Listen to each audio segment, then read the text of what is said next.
Welcome to Velocity, the Vista Chamber podcast. I'm your host, Chamber CEO Rachel Beld, and it's my privilege to interview the movers, shakers, and change makers impacting our amazing Vista community and beyond.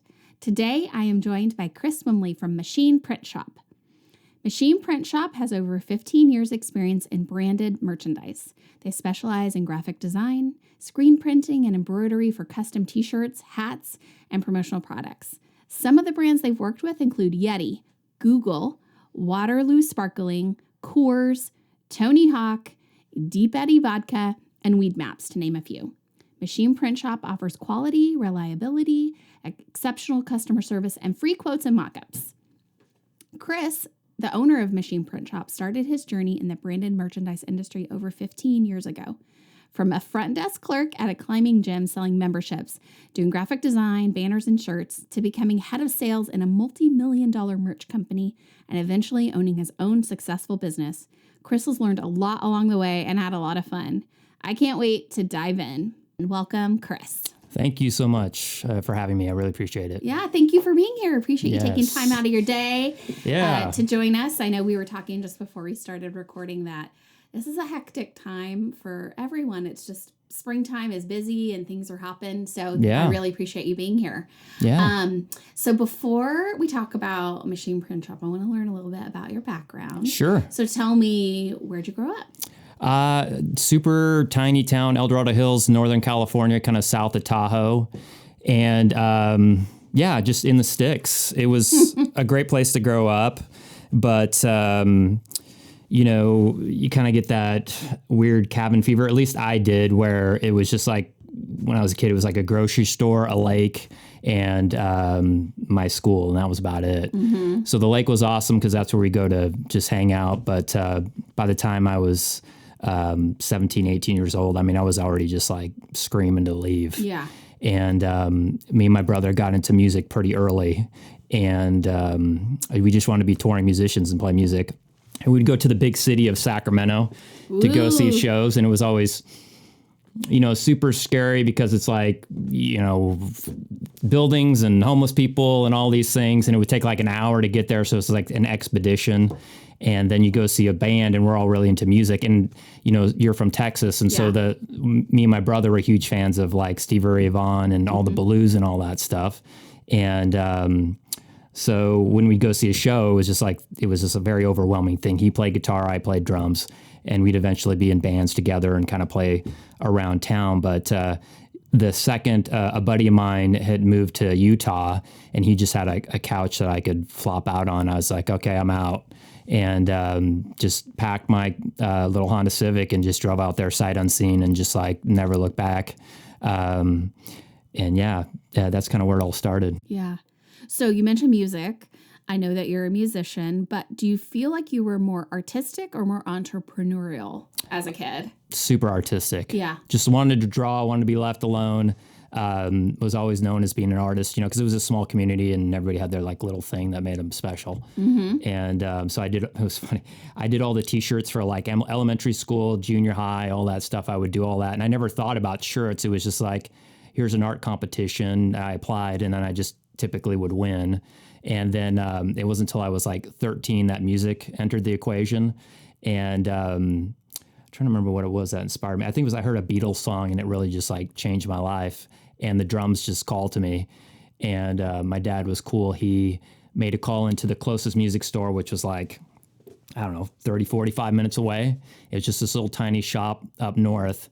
And just so happens the guy that worked there was like a retired musician who had done the most amazing stuff you could possibly imagine. He just moved to this small town to retire and teach music. And I learned to play drums from like probably one of the best teachers ever. And that was like rocket fuel for me too, because, he'd tell me all the experiences of how he toured the world, all these famous acts and did all these crazy things. And it really added fuel to the fire. And then I just loved what I was learning too. But that was kind of my transition from art. And I always drew to music, but music was just so much more immersive. Yeah. And it was kind of like a combination of all things. And the possibilities seemed endless. So when I moved out to Utah, it was my friend who played guitar. We just started playing music together. And within like a year, it evolved into me getting into like my first serious band. And with that band in Utah, I ended up being like a full-time musician for 5 years, touring all over the country, playing all kinds of amazing shows. And we used to do really well in Los Angeles. So, and I have a pretty good Los Angeles story of how we ended up moving down. But I met my wife there too. So the band and me and my wife, we all decided to just relocate to Los Angeles. And that's kind of was like a midpoint. I don't know where to stop. Sorry, I could keep rolling. No, I'm listening. But it's it kind of evolved from a small town, just itching to get out any way possible, to getting into music and touring all over the country, and kind of like that endless, restless vibe, seeing, just the country and doing amazing things, to it just kept evolving. Yeah, so. That's awesome. It's a couple of things you said. I mean, so fascinating, but a couple of things you said stuck with me. Like, number one, that your parents were so supportive and said like, hey, our kid's interested in music and want to make this happen, even though we live in a small town, willing to drive for lessons, willing to make this happen. And then I loved this story. I love the piece about you doing art contests, and that would end up to be the shirt. Yeah. It's so fascinating to me that when you have hindsight and you can think back, like, wow, that was a moment that you didn't even know was a moment. Totally oblivious. Right? And then life comes full circle. Yeah. And next thing you know, you're making shirts for all kinds of people. It's how I pay my bills. It's the most lucrative thing I've ever done. Yeah. So yeah. So, and you still are a musician. You're still in a band. Yeah. Let me take a quick sip here. Of course. Whew. All right. So, the music thing was fascinating because it was like everything I ever wanted to do. And I was like achieving all my goals and doing these amazing things. But, when the band moved to LA, the band, there was two other members. They were brothers. One sang and played guitar, and then one played bass. And we landed a massive record deal or whatever. The lead singer decided he didn't want to do it anymore. So like, I'm in LA. I'm with my wife. I had to spend a lot of money. I was in a lot of debt just to move there because it was just all on credit cards. Right. And credit cards and a dream. Exactly. Yeah. It was a crazy journey driving from Salt Lake to LA. And so I'm just there, and I was like, okay, well, I learned a big lesson. I spent 5 years with these guys, did all this stuff, achieved a high goal. But like the second the singer and the music goes away, like I have nothing to show for that. And then started teaching drums at a local drum shop. I was like, well, I'll go back to being a studio musician. That's what I thought I would do. And very quickly learned there's only about 5 guys in LA that actually make money or a decent living playing drums. One of my coworkers, I had 2 coworkers. One was the drummer for not Metallica, but Megadeth. Yeah. One was a drummer for Megadeth. The other one was a drummer for the Doors, the remaining members. Yeah. And they're both broke and teaching lessons with me in this drum shop. You're and I was tired of being poor. I was in debt, and I was just like, okay, well, it's not going to work. But I was like, well, maybe I'll start writing and singing because I love music and I still want to do it. I don't want to put a bunch of time into something and just have it go away. And then that's when I started singing and playing music. It really just took the leap of like, when you're a drummer, you're kind of behind everything. Yeah. And I had by then like 10 years of drumming, but I had like 0 experience singing and playing. And I was like, I want to do this. So I did it. And like within a year, I had a record deal because it's a town and everybody's searching for people. Yeah. Mm-hmm. So a guy discovered me and we did a record together. And I swear this is going somewhere. So we signed the deal and he shot on my record, and then Napster happened. And then you probably remember Napster. Oh, yeah. And it just decimated the music industry. Like all the labels were going out of business. And the guy's just like, man, this sucks. Next guy I talked to, someone's going down. There's no money. Like I just was in the middle of the whole industry collapsing. And so when that happened, I was like, oh, well, if I'm not going to get a deal, we don't like LA. I mean, once we lived there, it was cool to go there and play shows and experiencing, but when you're actually living in LA, and it's not my cup of tea. So my wife got into UC Berkeley, and we relocated there, and that kind of started a whole nother journey, which led to apparel. So. All right. Well, now I need to know. Do you want to just keep going? Keep going. Okay. What led to apparel? I need to know. So with Napster crashing and there's no money in selling music, because we would sell a lot of CDs. I mean, that was like a big part of what paid for everything. It was before the streaming services now where Didn't exist. there's different models that exist. Still maybe not so lucrative for performers, but and for musicians, but better than when people downloaded it for free. I mean, there was definitely like a model that made money and I understood it and kind of everybody did. I mean, the record deals were actually just like terrible loans. Yeah. And looking back on it, a lot of people just worked crazy and toured all over and then just ended up with nothing. And then they didn't own all their stuff.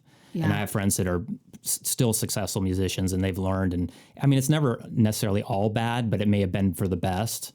But for me, it was like once that Napster happened, I was just like, I don't know what's going to happen. How could I make money doing music? I was kind of trying to discover. My wife's like, well, I got into UC Berkeley. Why don't we go there? It's beautiful. Yep. So we got to experience that. And it was like a more authentic scene. Like you didn't have to pay to play. Almost, there was only one club in LA that I would play that wasn't pay to play. And it was this really cool place, which is now out of business. It went out of business shortly thereafter. Mm-hmm. But it was like they did it based off of music in San Francisco. And the scene was amazing. I absolutely loved it. It's like some of the best times of my life because beautiful city, endless places to play. Everybody's really cool. But then I was still, as I was doing my music and playing clubs, I'm like, how do I make money doing music? And I was like, I went back to merch. It's like literally the only thing you could sell was like shirts and art and all that stuff. So I was like, well, how do I do that? I was like, well, I'll be a graphic designer for apparel, you know? And I was like, well, I don't know anything about it. Why don't I go get a job at a company that does that? And then I'll learn, which is kind of always my thing. And, but no one would hire anybody without a degree. Like literally, you couldn't even apply. It didn't matter if you had a great resume or whatever. To do apparel merch. To do any kind of graphic design. Because it starts like, oh, I want to do this. And you're like, well, you can't. It's like one of the most sought after positions by every artist is to do this thing. And I have no experience and no one will hire me. So it's like, damn, I have to go back to school. So this was like when I was 30. So I was like, okay. So I signed up for San Francisco State as a graphic designer and went there and just learned about art and all that stuff and got my degree. And what I really learned about the state school system is all my teachers went and learned everything in junior college. Sorry, not junior high, junior college. Yeah. You know, which is what I had done originally. So it was like a tad bit disappointing because, you know, you go to the school and you spend what to me was a lot of money at the time. And then you just kind of find out that I could have just gone to junior college and learned the same thing. But you had the degree, which was the door opener. Yes. Right? Yes. Fortunately, though, at the time, it was like a depression in San Francisco, the most oversaturated market for designers and artists and all that stuff, which led to my job at the climbing gym, which is across the street of my house. And I'm literally in San Francisco. I've had every job known to man. I've been a janitor. I've done construction. Sure. Because when you're a band guy, you're constantly quitting and coming back and all that stuff. And so when I was at the climbing gym with my wife, which is just fortunately just right across the street, just this little place, the guy's like, I just need a front desk clerk. And I was like, dude, I will literally do anything. I will like mop floors. I was like, we're poor. We're just like living in a little 500 square foot apartment. My wife's the only one working. And I got a job there. And he's like, well, you know, I need graphic design too. And so working the clerk desk, being a sales guy, which was kind of a good thing too, because I was very kind of introverted. And then he's like, I had designed shirts for him. I designed banners. I did all the signage. Eventually I just ended up doing like basically all the marketing for the company. And along with that, I ended up he's like, well, we don't have like really shirts to sell. I was like, well, why don't I start like some kind of clothing line? Because then I was like, well, this will be a good experience for me to get into it. So then I started my own business and started selling climbing shirts. And, but that's an insane, difficult, hard industry to get in, you know, even just in the climbing world, what I found out with what's so tough about my industry is like, it's appealing to a lot of people. Everybody wants to do it. So the competition is insanely fierce. So I could not get a job besides the gym, which was like, you know, $9 an hour. And back then I think our rent was, you know, $1,500 all ins. Yeah. We're just living hand to mouth. And so I'm applying it to jobs all over the country and just trying to get something that pays decent in my field. And my wife is in science, but she's not a fan of her job. She's just like, let's get out of here. I mean, we love the Bay Area. I mean, beautiful, gorgeous, did everything. But I love the city. Oh, it's like when you're poor and it's like $20 across the bridge. And I mean, I remember I used my credit card to go see a band, right? Went to the city by myself at night to watch and all that. And I parked over a red line, like 5 inches, and they gave me a ticket for like $75. So like what went from being I don't know, $50 night, you know, at that time, it's just like, it's devastating when you're poor. oh my God, Yeah. like the greatest night ever to like the worst instantaneously. Mm-hmm. But out of sheer luck, I got a job in Austin, Texas, which everybody was talking about in the Bay Area. And I was literally applying to jobs everywhere, all over the country. I didn't care where I went. And it was just like, I was meant to be there. So it was a t-shirt shop, which is exactly what I wanted to do. And the girl says, so you come here, we get along, I'll hire you. And so I went sight unseen in our only car. My wife didn't have a car. It was cool. Fortunately, she could ride her bike everywhere, but it was just like one of those risks. And just use a credit card again to pay for everything because that's how it was. And met with this lady who would be my boss for a short period of time. She really liked me. She loved the art I did for the gym, and she hired me. She hired me there, like literally just on the spot. Yeah. And that got me there. That got me to Austin. But it was just so crazy because it kind of, all the touring and the music stuff, it prepares you for like meeting people constantly, traveling. Right. Making connections with people quickly. Oh, yeah. Because it's like, I just got in a car and drove for, the drive. Yeah. I mean, it's the most insane thing ever. Yeah, Never been it's there a long before. one. Mm-hmm. And it's like so much is riding on me just getting a job.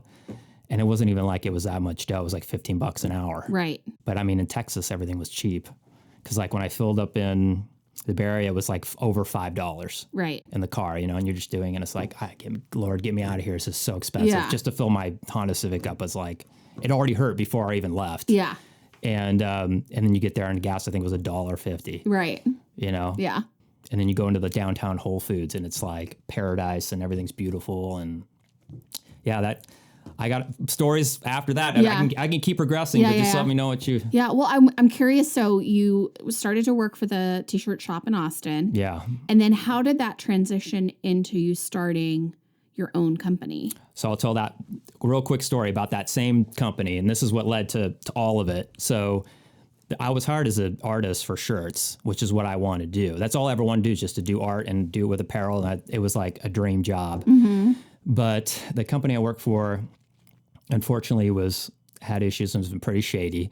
And I worked there for about a month. I'd gotten an apartment because they've hired me, and told my wife to pack up and go. So fortunately, her dad went, with her and was loading up. There wasn't anything to load up, Yeah. the smallest truck you could possibly imagine. Right. And so she's heading over, but I'm about like a month in and the dude hasn't paid me yet, and I'm like, what's going on? So then I go into his office and I'm like, you going to cut me a check here? I mean, I've been about a month and I'm working crazy hours just because I love the job and I'm doing anything I can. And he's like, well, yeah, but we need to negotiate your salary. And I'm like, my salary? I'm like, it's like $15 an hour. That's what we agreed on. He's like, no, actually, I think that's a little high for what you do.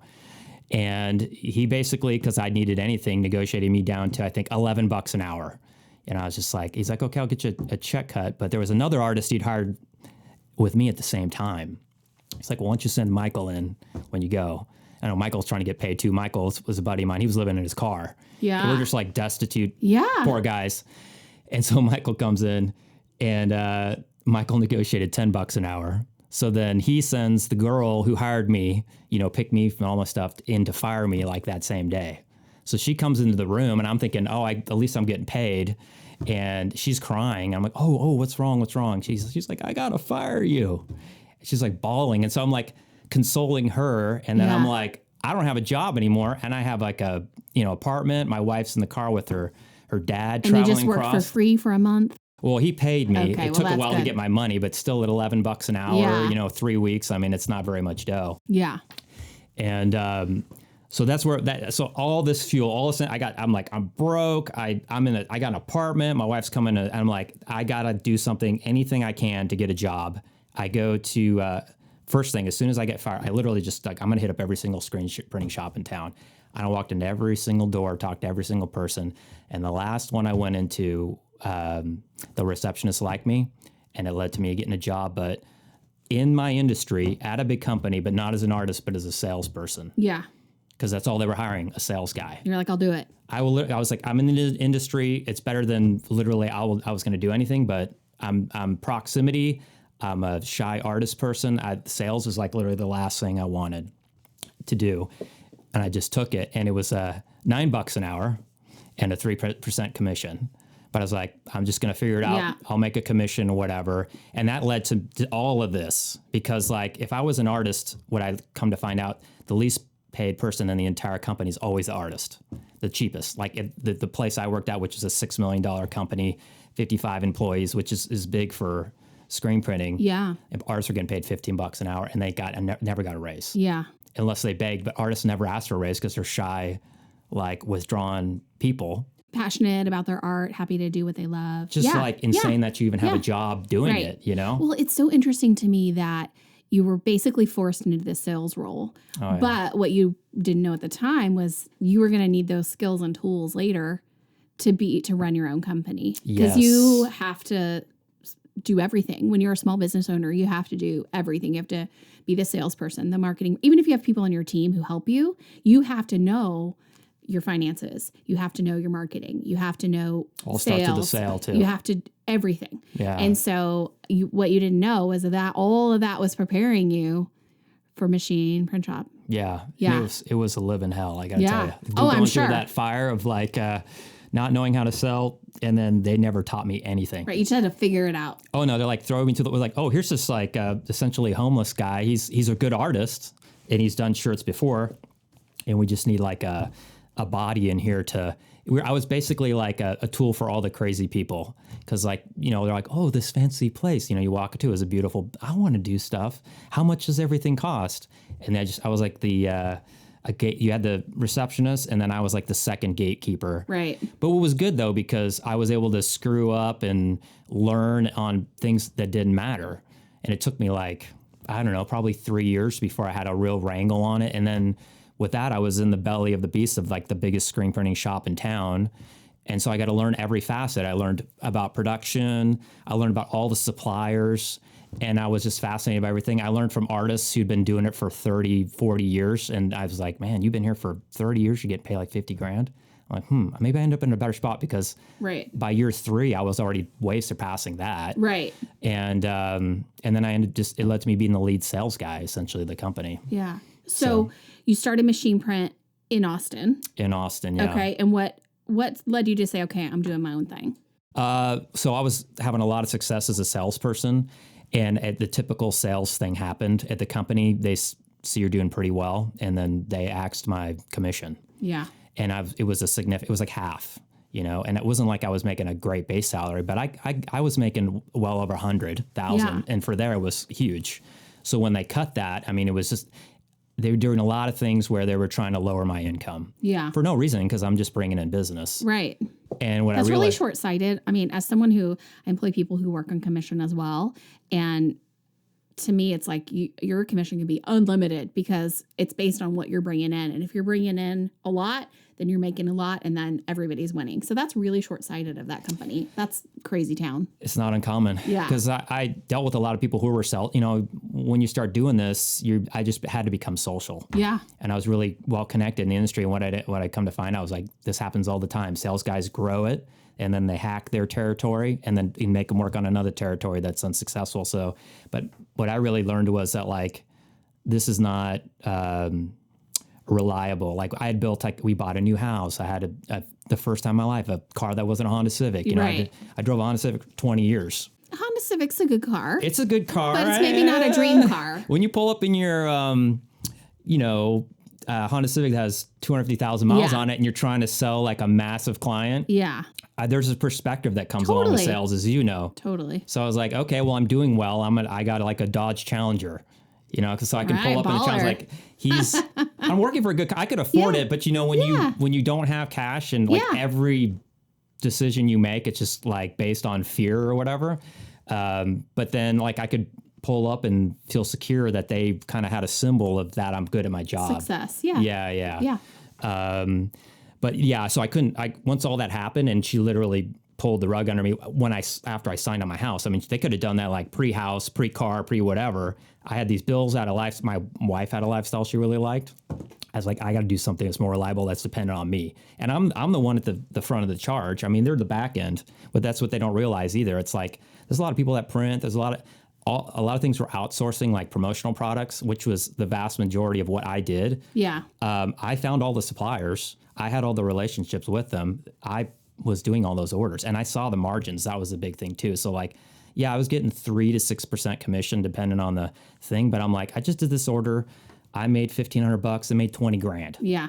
I'm just like, you gonna mess with me? Cause like, all I got to do is just do that order myself. You didn't do anything. And then that 20 grand's in my pocket. Yeah. And, which is sad because really, and I'm like a lot of people, I did not want that responsibility. Yeah. I was doing my job. My days were full of sales. All I had to do was show up and I made money. I didn't have the responsibility of paying people. I didn't have, which I didn't mention, my dad was an entrepreneur and he did all that stuff. He ended up, his business up going bankrupt because it was just the man, I saw firsthand the life of a business owner. I didn't even want it. Yeah. But when my income was jeopardized, I was just like, you're basically backed into a corner and you're like, all right. Yeah. And and when she did that, I went to other shops around town and every one of them was skeezy. They were all the same thing. Yeah. And I was just like, I just had to go for it. Yeah. How'd you pick the name Machine Print? I just like my personality. It's just something that was like going all the time, not going to stop. It was just that idea. It was easy to say. Yeah. Because the company I don't want to say the name of the company. I'll tell you afterwards. Okay. But it was kind of a little bit of a funky, embarrassing name. Okay. And I just really wanted something, and it worked. I mean, everybody remembered it, and it lasted in your head. But just something that was just going engine, and just I could say it, feel good about it, and then I could say it one time and people would know it and I wouldn't have to repeat it. Yeah. Essentially. They weren't like, what was that again? Right. They got it. So tell me about the logo. Does this guy have a name? No, he doesn't actually. It's funny. I think he needs a name. Oh, Tony, maybe? Is it a him? Is it a her? It's ambiguous. I don't know. But I knew from all my years of experience that it helps to have like an icon. Yep. You know, every big brand has it, and I wanted ours, and I kind of just wanted to pick something that seemed to be ubiquitous and universal. And I mean, everybody loves, I mean, you see it on art all the time, the tiger and all that stuff. And it kind of seemed to fit with the name. And so when I was playing around with it and kind of came up with the idea, it just kind of stuck and I like it. So how long has Machine Print Shop been in business? 15 years? I've been doing it for 15 years, but the company itself is just over 7. Okay. Yeah. And so you were in Austin. How'd you get to Vista? So I got an opportunity. I was doing business in California because of I had my family's from California. Yeah. So I was just kind of doing landing accounts in California, not to compete with Texas in any which way or form. And I landed this really massive account. But I had a family member who was able to do production in Mexico. So I was like, okay, well, how do I figure this out? Because when you hit a certain level of apparel, you just got to get your costs a certain point, and the only way to do that, to get those accounts, those particular accounts everybody wants, you're going to have to do production somewhere else. Right. So you got to lower your costs. Yep. So this family member just had a 20,000 square foot warehouse doing something completely unrelated. And I just landed some huge accounts and had the funds and literally took all the money that I made and invested it into that business, which was basically, it was defunct. It was just good rent in Tecate in a cheap spot. And like, what can we do with this? So I literally took on the whole burden of the place, which was not much. It was $4,000 a week for 20,000 square feet and like 5 employees. Okay. And I got sold on the idea, and I had made a bunch. I sunk it into that shop. Probably sunk 300 grand in that shop at least. Yeah. I had some big windfalls. You're a risk taker, Chris. It was big. You roll the dice on the regular. Well, what I looked at, I was like, I had 2 options. I could pay my house off, stay in Austin, and then because I was still making income, but I was like, I had this chunk of change. So I was like, or I can invest in Mexico, and this could be an opportunity of a lifetime. Right. Because if I can establish myself down there, at least that was what I was sold. I was definitely sold a story. Yeah. And when you get down there, you believe it because you're like, you could help people like without even trying. Someone's hungry or whatever, just give them a bunch of money to feed them. It costs nothing. Yeah. So when one guy needed a car to get here, he was talented. I bought his car, it was $800. And I got the most talented embroidery guy. So it was like you had the little glimpse of like maybe what Google felt like or something. And the people were awesome. And the place was amazing. And it was beautiful. And a lot of things unfolded after that. But I literally took my little nut that I made just starting my own business and just rolled the dice on it. And that's what got me here. Yeah. So you still have clients in Texas. And you still travel there to do work or to check in on- Quarterly, Yeah. But you're based here in Vista. Yep. Okay. And tell me, you do shirts, hats, obviously. What else? What do you do? Tell me all the things that you do. Shirts, hats, promotional products, and then I think So specifically... like promotional products, you mean like pens and squeezy balls and notepads like it that? goes on like and on stickers. and on. Yeah, tents, tablecloths. Okay. Literally everything. Moscow mule mugs from Istanbul. I mean, it just goes... We do stuff internationally all the time. Yeah. And for big clients and... but I So think if someone can think of it, you could put a logo. most likely a physical item. And then the big thing is just the art. I mean, that's kind of what I learned from my last job was to really set yourself apart in our industry is just have phenomenal art. Yeah.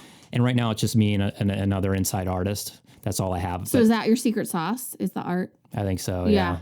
And just having an eye for what works. But I mean, that all came from me working my job in Austin, that company. Yeah. I mean, I do owe them a ton of credit for everything they did for me, just hiring me off the street. Yeah, of course. And then allowing me to work for them. And I'm very grateful for that. But everything's for a reason, a season, or a lifetime, right? So yeah. So that was your season, and then you're on to the next. It was a while. It was about 10 years. Yeah. But that's still a season. That's still a season, right? No, it was worth it. It was worth it. I was ready.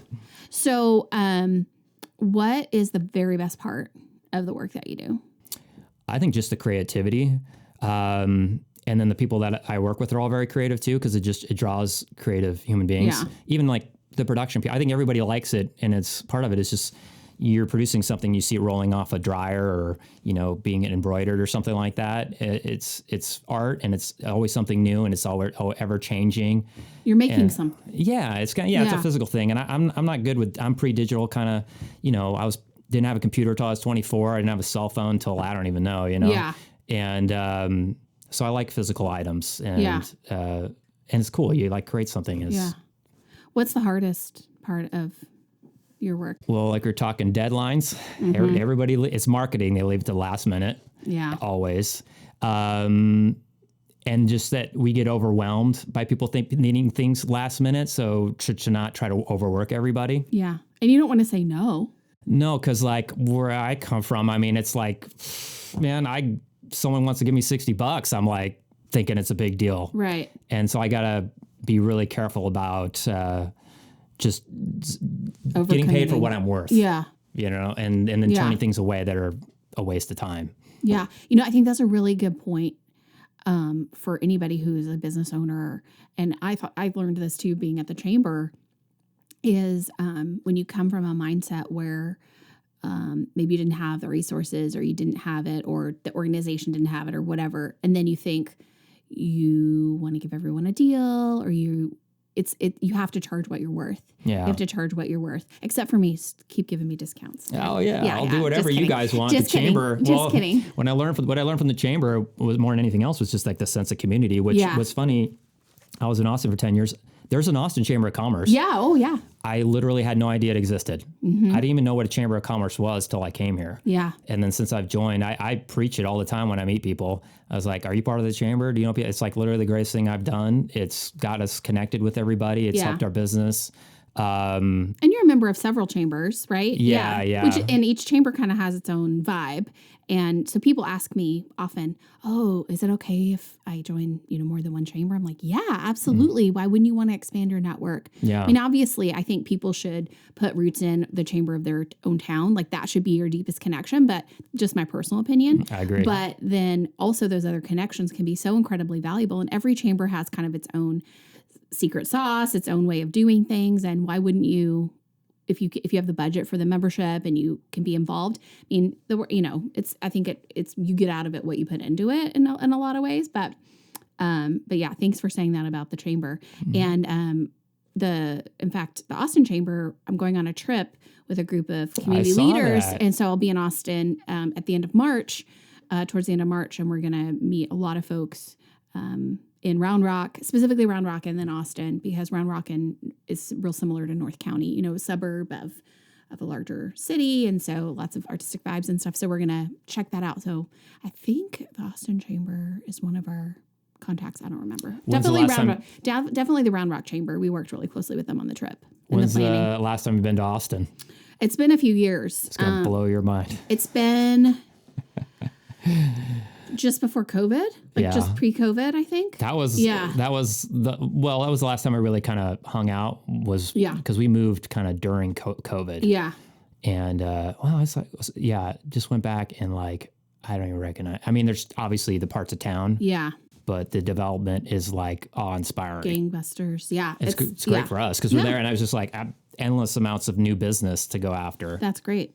That's great. So you still have a really good, deep connections. Or do you have employees that are there physically? Yeah, there's 1, 2, 3, maybe 5 guys. Okay. Yeah. That are there as a physical presence. That's great. Yeah, it's great. Yeah. Everybody, I mean, so I'm since out of Mexico, but I had 35 employees down to like 11, but we do way more. Yeah. And I just learned everything there was you could go through as far as production and dealing with people and getting things done. Yeah. Trial by fire, and that you really don't need that much to do what you want to do. That was a huge learning. Yeah. Because I thought I needed this big operation which you did to do certain accounts. But you can start small. Well, would that be your advice to entrepreneurs? Like what do you have advice for anybody who wants to start a business? They have something they love. Yeah. The one thing I always say to people is go work for somebody that's in the industry that you want. Cause you may get in there and realize, dude, I don't like this at all. I mean, that's kind of what I learned about music when I was, a drummer and touring all over the place. In my mind for 10 years, I practiced and learned, and I was like, this is going to be my dream job and this is going to do it. And then I got into it and did it. And I was like, actually, this is not, I don't want this at all. It's not what you thought. Yeah. And so I would highly recommend before anybody even starts a business or do anything, get in there as anything. Yeah. Because you can talk to every single person in the company, even if you're just the receptionist or like a janitor. It literally doesn't even matter. You become friends with people and be like, man, this place sucks and this is why, and or this is amazing. And or maybe it's hard, but I know like you learn enough that you could do it differently or make a difference. Or better. I learned so much from the place I worked at. Right. You learn where the mistakes are and what not to do. How to treat people. Yeah. And just like the last one you were talking to was Lauren who owns the Film Hub. Yeah. Mm-hmm. Yeah. Just treating people. How do you treat people with kindness and so that it's to your benefit to be a good person and a nice person, because it pays off when you need something. Yeah. In the long run. Well, and also it just feels good to not be a crappy human. Being a crappy human, I don't understand it. Like, come on, let's all be kind. Well, I get it being a business owner because you have to have boundaries and limits, right? I'm not saying you have to give away the farm, but being kind to someone, that doesn't cost anything. You can't let your bad day, especially when you're the boss. Yeah. Interfere with your relationship with your employees, because they don't understand what you came through. Right. And I got that from my last boss too. And now I understand it a little bit more from her perspective, but it's not hard to be like, dude, I'm not in a good mood. I'm just not going to be around people. I'm going to step away. Yep. Which is easy. Go get a coffee, do whatever you got to do to cheer up. And then I'll come back. And then that way I'm not like unloading on some guy who's just like a peon or whatever. Right. It's not their problem. Which they're going to just think it's themselves, or they're going to hold that against you forever. Totally. That's really good advice. So is there anything we didn't talk about machine print or anything we didn't? So some of my clients I forgot to mention, which I hate to name drop, but I feel kind of proud because they're local. Like I just realized on that list, we're working with Tom DeLong from Blink 182. He's one of our accounts. And they just found us randomly. And I'll just for anybody out there who's not part of the chamber website, when we got on there and filled out our information and all that, we instantaneously showed up on Google way high up. Yep. So I recommend anybody on the chamber absolutely do that. Yeah. Because they found us just on the internet. Right. And so that's by using your member portal, updating your content so that your chamber page and everything just helps you with your SEO, basically. Yeah. Yes. Thank you for saying that, because a lot of people, we tell them this will help you. They're like, yeah. It really works. Yeah. It works. In the chamber, so we use a CRM called Chamber Master. And a lot of chambers use that same platform. But having, quote, this enhanced listing is actually costs more. And a lot of chambers charge members an upsell price to have that feature, to have the SEO. Yeah. We give it to every single member, whatever level you join at. And you really can benefit so much. So thank you for saying that, because I think that's really important for people to know. And then you found like big clients and folks find you that way. Now I know, so I had Adam Brooks from Alchemy Print on the show before. Yeah. He was a past board chair, and he talked a lot about how in the print industry, there's a lot of collaboration and people kind of like work together or like if you can't fulfill something, somebody else might do it. Do you find that to be true, or do you mostly do everything yourself? It's happened in the past. Yeah. So the reason I was able to flourish so much in Mexico was once I got down there, because I was just trying to support accounts that I had landed myself. But there's just endless shops down there, obviously, because of the cost. Right. And a vast majority of my income became doing work for other shops. Right. Outsourced And stuff. so then it allowed me to do things for accounts that are like international. Right. So, and I'm still thankful and friends with those shops down there that gave me work. But that's probably the most collaborative thing that I ever did. And then they would bail me out with like people that could come and help when someone left or something would happen. And it was really cool to be down there. And it's our industry is a community. And you're like, okay, stay away from these guys. They're crooks. Right. These guys are great. Bail me out. I'll bail you out. And especially on big projects. Like one real quick story, a buddy of mine was doing stuff for Obey, which is like one of the biggest apparel companies out there. And he was just like, I need this. I need it now. He's just bringing in shirts in garbage bags. I mean, it was just like one of those, just fire. And I was just, because I'm the owner and he's a good buddy of mine, I'm just like, hey, everybody stop what you're doing. This is the priority now. Let's get this done. And then he was able to fulfill and keep his like biggest client happy. Yeah. And it was just like one of those things. And I still have a relationship with that guy.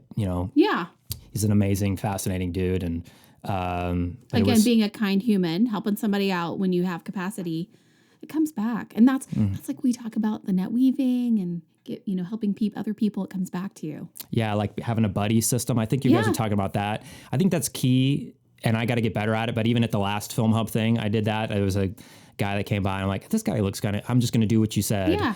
And just introducing him to Zeke, and just because, as a person going in there, and Kent mentions this all the time, just it's scary. You're kind of on your own. I mean, I had a lot of good experience of talk. That's all I do is talk to people. I'm a gabber, but in a completely, before I met, with Jared, it's easy, my sales guy, because they're like a team and you always got someone to talk to, but just to help people, because you never know how they might be able to help you in the future. Yeah, even if it's a kind word, Absolutely. Absolutely. Okay. So many good stories. I feel like we could keep going, but we have to, we're running out of time. So we have to get to our rapid fire questions, which I ask every guest. So tell me a book you think people should read. So I love Stoicism, and but like I was saying before, I only have so much time, to kind of like into books or whatever. So I got on Audible, and it's the Daily Stoic, and it is just Stoic quotes. Each one, the thing lasts like 2 minutes. So it's like, here's a quote from Marcus Aurelius, and then the guy kind of describes what he's talking about, and then it just leaves you with like this tidbit of knowledge that just can help you psychologically. And it's just all it is. I don't know how many there are, like 100, 150. Yeah.